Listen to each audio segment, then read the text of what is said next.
अभी अभी खेसारी लाल यादव पहुंचे सिवान। नमस्कार दोस्तों, आप सभी का बहुत बहुत स्वागत है हमारे यूट्यूब चैनल में। तो दोस्तों, आज के इस वीडियो में हम बात करने वाले हैं, आज खेसारी लाल यादव पहुंचे सिवान में।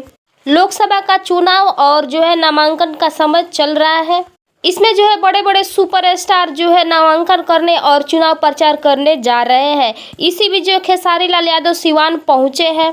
लोकसभा क्षेत्र सिवान से निर्दलीय प्रत्याशी जीवन यादव के नामांकन में पहुंचे हैं खेसारी लाल यादव। वहां पे अपना इंटरटेनमेंट कराएंगे और वहां पे लाखों के भीड़ होंगे और उसमें जीवन यादव अपना भाषण देंगे।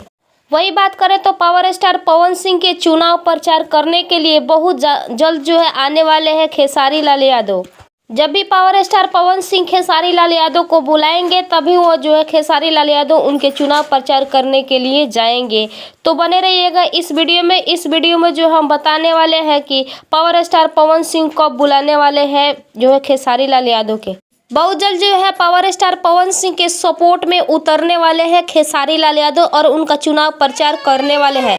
तो चलिए फिर मिलते हैं अगले इंटरेस्टिंग वीडियो में। तब तक के लिए हमारे चैनल से जुड़े रहिएगा। Thank you for watching my video को एंड तक देखने के लिए बहुत बहुत धन्यवाद।